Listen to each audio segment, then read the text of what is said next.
Sederhana sebetulnya. Kenapa sih rezeki saya nggak ngalir? Kerannya. Kalau ingin mengesankan orang lain, malah kita menjadi orang lain, kita sedang menghancurkan diri kita sendiri.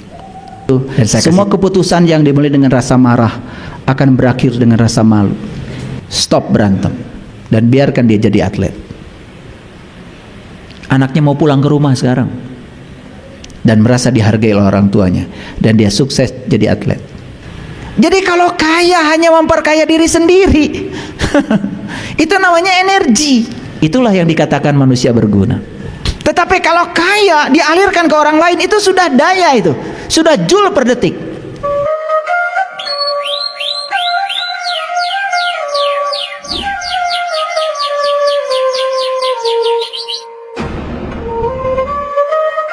Kita mau membranding diri kita seperti apa, ya terserah kita.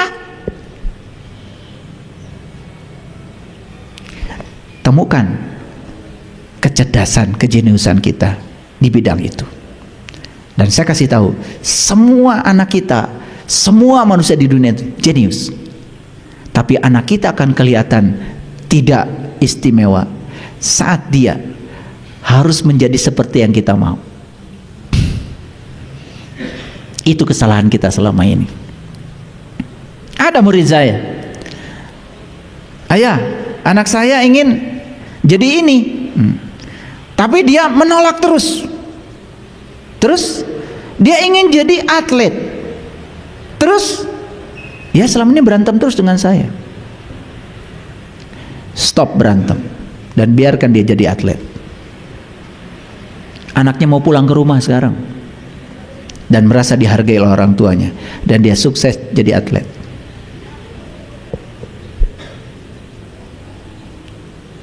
Ya.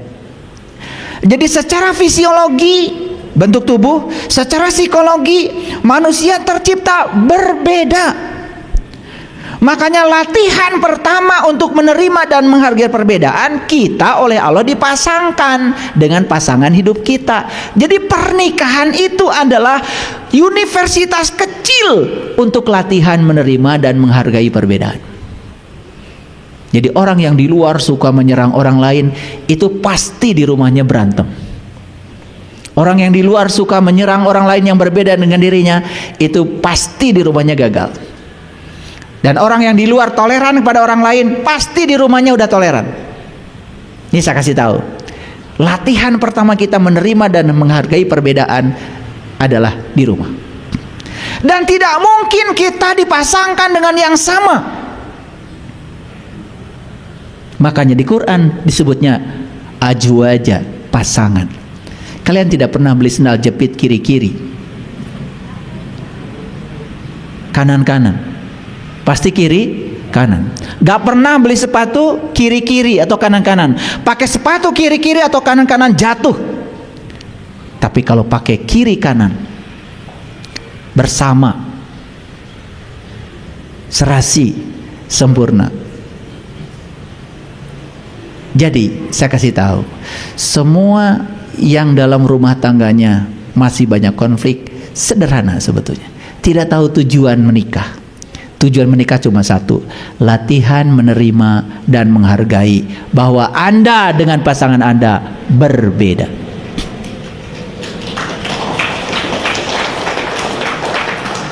Tahu laki-laki dari mana?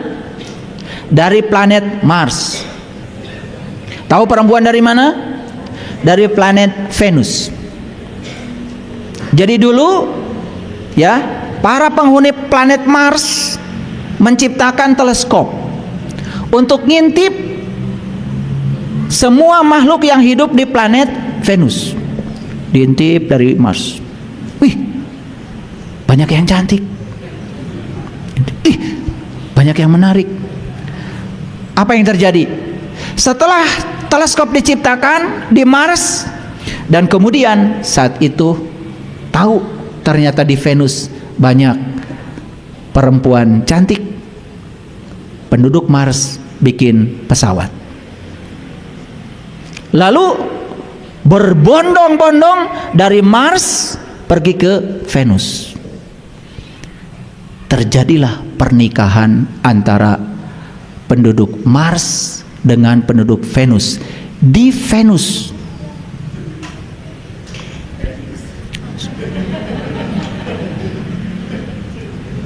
Nah, setelah terjadi pernikahan itu, masing-masing pasangan masih sadar kalau yang laki-laki dari Mars, yang perempuan dari Venus. Makanya di situ masih sukses latihan menerima dan menghargai perbedaan.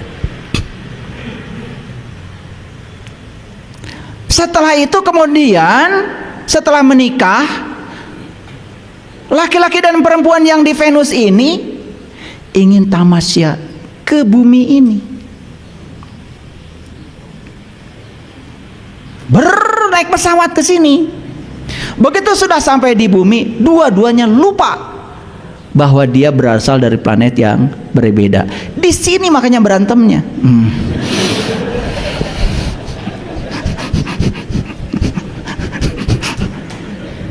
Jadi kalau kalian ingat lagi, oh saya ini dari Mars, kalian dari Venus, yuk kita saling menerima dalam hal perbedaan. Anda dengan saya ternyata berbeda, dan kita dipasangkan karena berbeda. Tuhan menciptakan kita berbeda, dan kita dipasangkan satu kasur untuk latihan menerima perbedaan. Mulai sekarang saya tidak akan usil pada kamu, karena kamu dengan saya berbeda. Saya siap menerima perbedaan itu apa adanya. Makanya begitu sadar yang laki-laki dari Mars, yang perempuan dari Venus, pertengkaran selesai.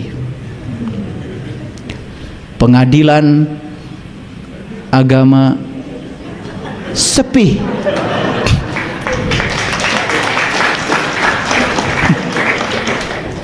Jadi saya itu ingin bikin pelatihan gimana caranya supaya pengadilan agama sepi. Capek gugat menggugat. Mau sampai kapan? Setelah digugat, kemudian cerai, habis uang, anak jadi korban, mulai merencanakan katanya hidup baru. Bohong. Kalian akan dipasangkan lagi dengan yang sama atau lebih buruk dari itu. Karena kalau belum lulus matematika, tidak mungkin remedialnya bahasa Inggris. Betul? Belum lulus matematika, remedialnya ya matematika. Kalau Anda belum bisa menerima pasangan Anda apa adanya, walaupun pasangan Anda dicerai dan Anda kawin dengan yang baru, maka Anda akan dijodohkan dengan yang sama atau lebih buruk sampai Anda bisa menerimanya. Itulah hukum alam. Ini sains. Ini sains. Ini bukan soal keyakinan. Karena hukum alam itu, Anda yakin gak yakin tetap berjalan. Hukum gravitasi tidak butuh persetujuan Anda. Gak butuh. Ya, gak butuh. Anda yakin gak yakin kalau Anda jatuh dari lantai 4 mati, walaupun gak yakin kepada gravitasi. Hukum alam tidak butuh persetujuan Anda. Hukum alam berjalan sesuai dengan yang alam mau. Itu yang saya bicarakan barusan, bukan ranah keyakinan. Itu adalah ranah hukum alam. Paham sampai sekarang? Oke. Selesai ini, wah, luar biasa. Sekarang saya mau jadi diri saya. Diri saya dengan suami saya berbeda. Dan saya tidak akan memaksakan keinginan saya pada pasangan saya, karena memang mereka berbeda. Saya terima dia apa adanya. Nanti akan kaget. 2-3 hari kita nyesal bertahun-tahun, ternyata pasangan saya adalah manusia terbaik yang disediakan semesta untuk menjadi teman hidup saya. Dan saya tidak akan menjadi saya hari ini kalau pasangan saya bukan dia. Ternyata dia makhluk limited edition yang disediakan semesta buat saya. Oke. Keren, keren. Nih hadirin ya. Buat apa sih kita konflik di keluarga? Yang akan jadi hancur tuh anak cucu kita bingung nanti. Ya. Semua itu, semua keputusan yang dimulai dengan rasa marah akan berakhir dengan rasa malu. Saya heran ya, banyak sekali, mohon maaf ya, kadang-kadang mengaku dirinya sebagai tokoh, tetapi memberikan contoh tidak selayaknya sebagai tokoh. Dan harusnya bagian yang ini, aduh ini sangat penting, sangat penting. Oleh karena itu, yuk kita belajar Jadikan pasangan kita sebagai guru kita. Mulai sekarang pandang dia sebagai guru. Guru kesabaran kita, guru kebijaksanaan kita, guru keluasan kita, guru kearifan kita. Kalau kita pandang mereka sebagai guru, maka kita setiap hari akan terus berguru pada dia. Kita akan mengalami peningkatan kesadaran yang luar biasa. Puncaknya, ingat, yang enak akan ditinggalkan, yang gak enak akan ditinggalkan. Tapi pelajaran yang akan kita bawa adalah pelajaran kebijaksanaan, menerima yang enak dan tidak enak apa adanya. Itu yang akan kita bawa. Jadi setiap manusia tercipta untuk peran yang berbeda dan unik. Tercipta untuk peran yang berbeda dan unik. Artinya setiap manusia itu sudah disiapkan untuk tujuan Tuhan yang berbeda. Dia akan dipakai untuk menjadi kepanjangan tangan Allah untuk tujuan yang berbeda. Oleh karena itu, jadilah diri sendiri, bukan seperti yang diinginkan oleh orang lain. Jadilah unik. Maka kita akan menemukan kemerdekaan.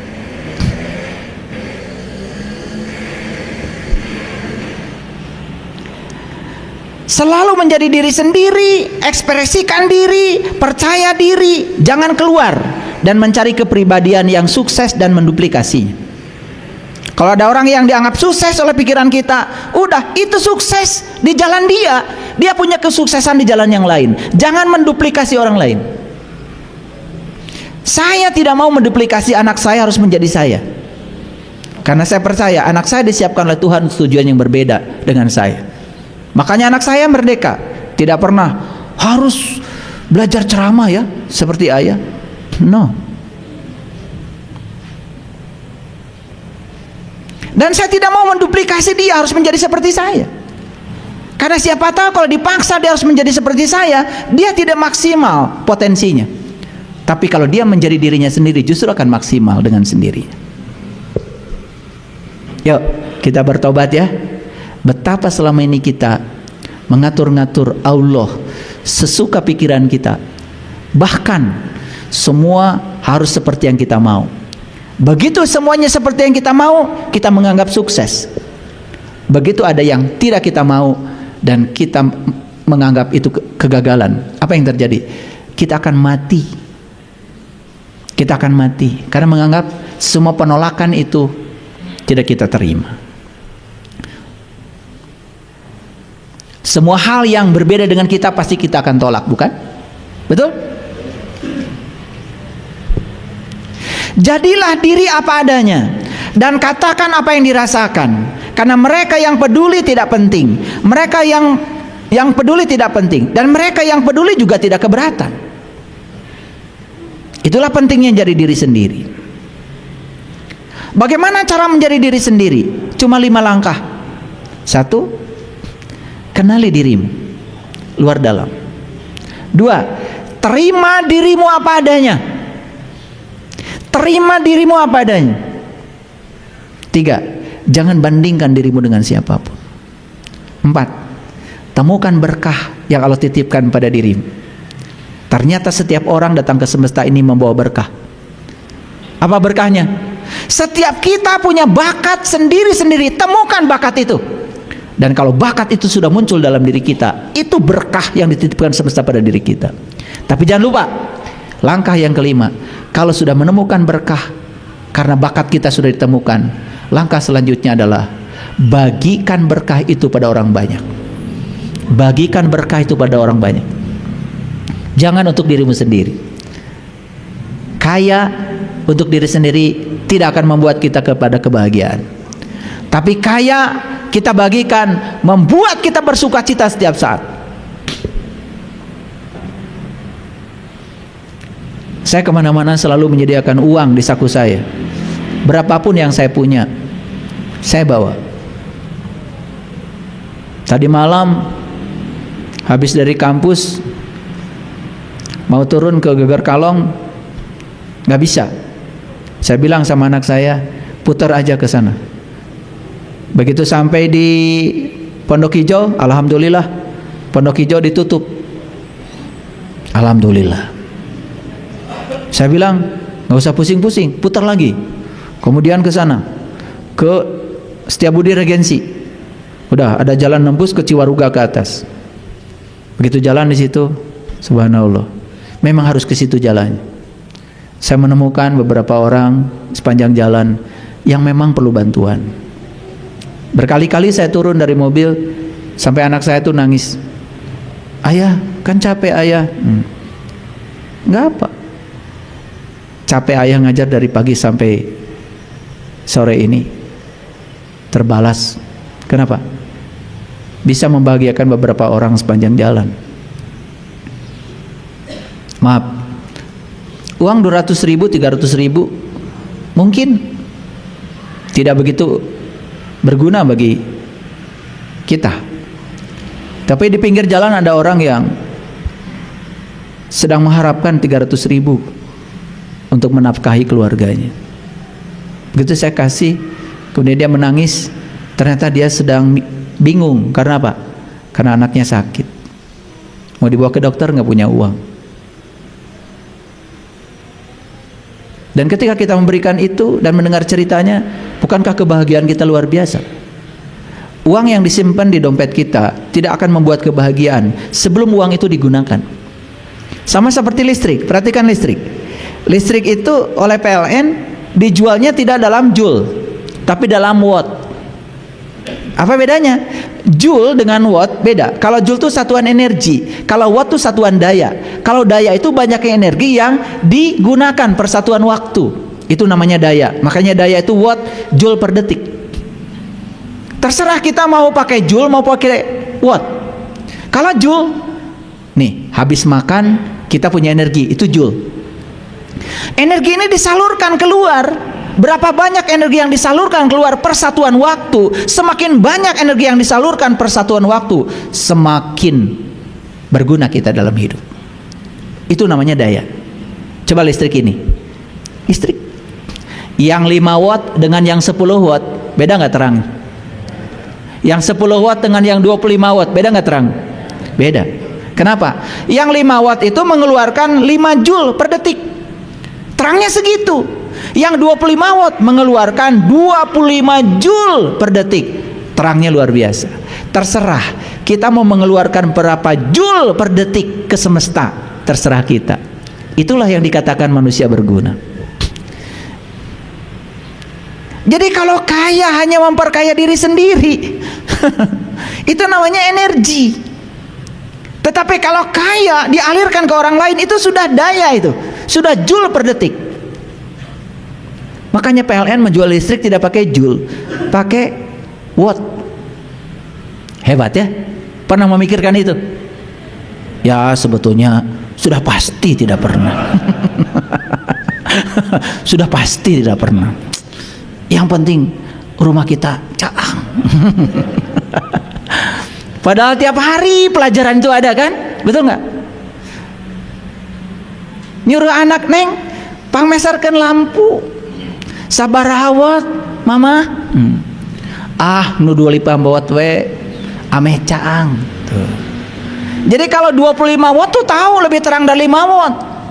Tapi giliran diterapkan dalam hidup, mulai sumbang. Ayo lampu hayang nu caang ari diri teu daeknya angan batur. Itu. Makanya yuk gelontorkan. Percaya sama saya. Makin banyak yang digelontorkan, makin keluar. Give and take. Sama seperti keran. Matikan keran, mesin pompa air kita mati. Begitu keran dibuka, apa yang terjadi? Tek. Otomatis jalan, air mengalir. Sederhana sebetulnya. Kenapa sih rezeki saya nggak ngalir? Kerannya. Coba lihat kerannya tuh. Kerannya nutup. Udah karahaan lagi. Udah terlalu lama. Coba perbaiki kerannya. Buka kerannya. Nih saya kasih tahu. Buka kerannya. Luar biasa. Tujuan utama kita adalah menjadi diri sendiri semaksimal mungkin. Menjadi diri sendiri di dunia yang terus-menerus berusaha menjadikan kita sesuatu yang lain adalah pencapaian yang besar. Nih saya kasih tahu. Dunia kita, lingkungan kita sekarang sedang berusaha untuk menjadikan kita seperti mereka. Dan kalau kita bisa keluar dari cengkraman itu dan kita berhasil menjadi diri sendiri, itulah pencapaian yang terbesar dalam hidup.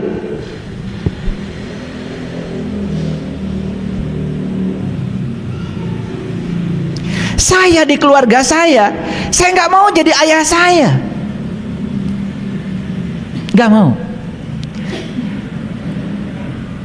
Ayah saya kiai, saya nggak mau, nggak mau. Saya jadi diri saya, jadi diri saya.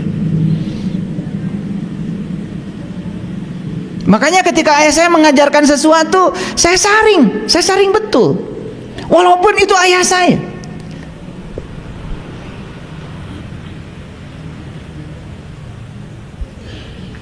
Saya masih ingat itu dialog dengan ayah saya. Itu bulan Ramadan itu. Kalau besok mau saum itu, awal saum biasanya ayah saya kumpulkan semua, ngasih ceramah agama. Ayat yang dibaca udah pasti ayat Ramadan. Ya ayyuhallazina amanu kutiba alaikumusiyam. Itu yang dibaca itu. Hai orang-orang yang beriman, diwajibkan bagi kamu saum. Dan saya langsung nanya sama bapak, itu kan pak yang dihaikan orang beriman, hari orang iman tuh pak. Bapak saya besoknya bapak saya mendatangkan teman-temannya yang kiai-kiai, nitip cenapun anak. Wah, gara-gara kamari nanya. Tapi saya tetap tidak mau jadi orang lain. Saya tetap, ya nggak apa-apa. Saya dititipkan di pesantren ini, saya nerima. Dan puncaknya, saya juga tidak akan bisa menemukan kebenaran dalam diri saya kalau saat itu saya gagal menjadi diri saya. Masa cuma nanya gitu aja nggak boleh? Saya cuma nanya, Pak, kan yang dihaikan orang beriman, hari orang teh iman pak. Bapak saya tuh diem, marah gitu, tapi dan memang nggak bisa jawab, betul nggak? Ya, susah coba kalau punya anak kayak saya. Iya. Beliau lagi cerita tentang perjalanan perjalanan spiritual lah. Kan spiritual itu selalu dikaitkan dengan langit ketujuh, betul nggak? Jauh sekali. Saya cuma nanya gini, katanya Allah dekat. Cek bapak, Allah teh dekat, lebih dekat daripada urat nadi. Nah, penakna menit tebih keneh pak, menit tebih. Saya langsung dimarahin, murtad sih. Saya cuma ngomong begitu, padahal kan itu tuh dari diri saya gitu kan.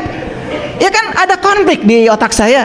Bapak saya bilang Allah teh deket jeung urang, leuwih deket tibatan urat genggerong urang. Wah, itu bapak saya. Tapi di sisi lain beliau mengatakan, ya, untuk bertemu Allah tuh harus pergi jauh ke sana. Kan di otak saya jadi mulai mulek. Mikir. Nah, cenah cek bapak, Allah teh caket ari panggina jauh-jauh teuing. Murtad sia. Wah, udah yakin saya dititipkan lagi besoknya. Nasib saya begitu. Tapi saya tidak berhenti, terus jadi diri sendiri. Karena itu bukan pertanyaan dibuat-buat. Maaf ya Bapak Ibu. Kan itu bukan dibuat-buat. Itu kontra kan di sini? Kontra. Sama seperti ini. Mohon maaf. Ya, ini pengalaman saya. Saya tanya, "Ari Baitullah teh di mana, Pak?" Ini bapak saya nanya ke bapak saya. Di Mekah tuh jang nu kitu mah tong ditanya. Batur ge geus nyarahun. Katanya ai Baitullah teh naon pak? Iman Gusti Allah. Cenah Gusti Allah caket jeung urang. Nah bumina jauh. Wah marah lagi. Wah saya tuh tiap hari. Tapi alhamdulillah, waktu beliau umur 79 tahun, beliau menyadari semuanya dan beliau minta dibimbing oleh saya.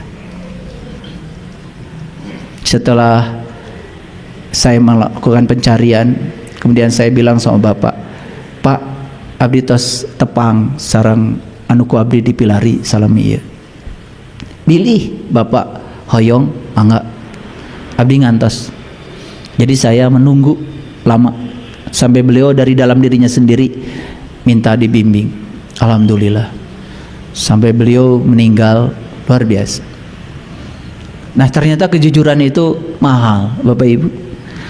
Membuang formula paradigma yang selama ini mencengkram itu untuk bisa keluar dari situ agar menemukan kebenaran sejati memang tidak mudah.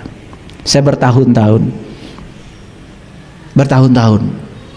dan beliau baru minta kepada saya di usia beliau 79 tahun. Minta. Sampai yang terakhir beliau pernah bilang sama saya, "Ari sholat teh aya rasana?" "Aya, Pak." "Aya." "Ari iman teh aya rasana?" "Aya, Pak." "Ari Islam teh aya rasana?" "Aya, Pak." Tapi saya tidak bisa menjelaskan. Bapak harus mengalami sendiri rasa itu.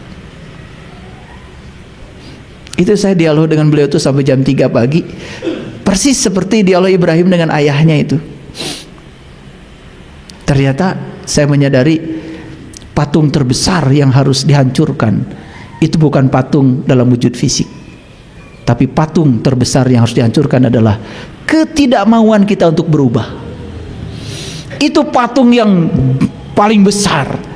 Sifat kita yang tidak mau berubah, merasa paling benar, merasa paling hebat, paling soleh, semua orang salah dan tidak perlu mendengar siapapun lagi.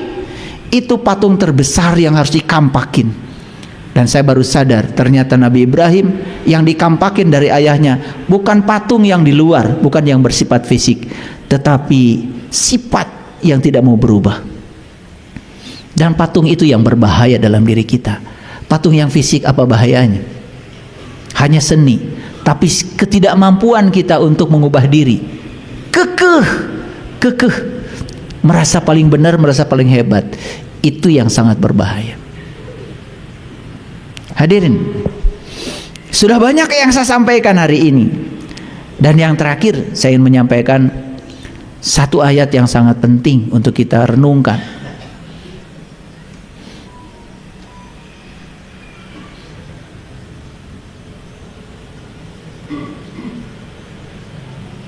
Ini ayatnya. Ini Quran surat Al-Qalam, surat ke-68, ayat yang ke-7. A'udzubillahi minasyaitonirrajim. Bismillahirrahmanirrahim. Inna rabbaka huwa a'lamu biman dhalla an sabilihi wa huwa a'lamu bil muhtadin.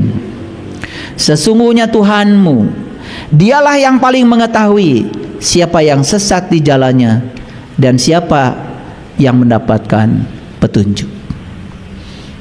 Saya cuma mengingatkan kepada kita semua, manusia sekelas apapun di dunia ini tidak ada yang diberi hak untuk menyalahkan orang lain. Tidak ada yang diberi hak untuk menghukumi orang lain, apalagi menganggap ini sesat, ini tidak sesat. Tidak ada yang diberi hak itu. Karena Quran sendiri mengatakan sesungguhnya Tuhanmu, dialah yang paling tahu siapa yang tersesat di jalannya dan siapa yang mendapatkan petunjuk. Ayat ini semoga menjadi referensi bagi kita untuk tidak gegabah dalam menilai orang lain. Biarkan semua orang berjalan di kesadarannya masing-masing. Tidak ada yang salah. Bahkan orang yang melakukan kejahatan hari ini pun bagi saya, biarkan. Dia akan belajar dari yang dilakukannya. Saat dia melakukan kejahatan, dia juga akan menerima akibatnya. Saat dia menerima akibat, dia pun akan belajar dari akibat yang ditimbulkannya. Semesta tidak pernah menghukum siapapun, hanya mengajarkan supaya tambah baik. Semesta ini diciptakan oleh Allah menurut hukum sebab akibat. Siapapun yang menimbulkan sebab baik akan menerima akibat baik. Siapa yang menimbulkan sebab buruk akan menerima sebab yang buruk. Oleh karena itu, jangan usil, jangan komentar, maafkan semua orang dan biarkan mereka berjalan di jalannya masing-masing. Setiap orang punya jalan hidup masing-masing. Orang suci hari ini mungkin pernah punya masa lalu. Orang jahat hari ini mungkin juga masih punya masa depan. Jangan menolak orang lain. Jangan menghukum orang lain. Karena dia tidak seperti yang kita mau, kemudian kita menghukumnya. Wah, kamu dikutuk, kamu diazab. Tuhan tidak pernah mengutuk. Tuhan tidak pernah mengazab. Dia maha welas, maha asih. Dia hanya menegur kita supaya cepat pulang. Gelang sipatu gelang, gelang si rama-rama. Ayo tepuk tangan. Marilah pulang, marilah pulang ke jati diri kita. Mari pulang, marilah pulang, marilah pulang ke tempat asal kita. Yuk kita pulang, yuk kita pulang, kita pulang. Kalau banyak masalah dalam hidup karena kita sudah terlalu jauh menyimpang dari tempat asal kita, sudah terlalu jauh kita menyimpang dari jalan yang digariskan oleh semesta buat kita. Terima kasih. Assalamualaikum warahmatullahi wabarakatuh.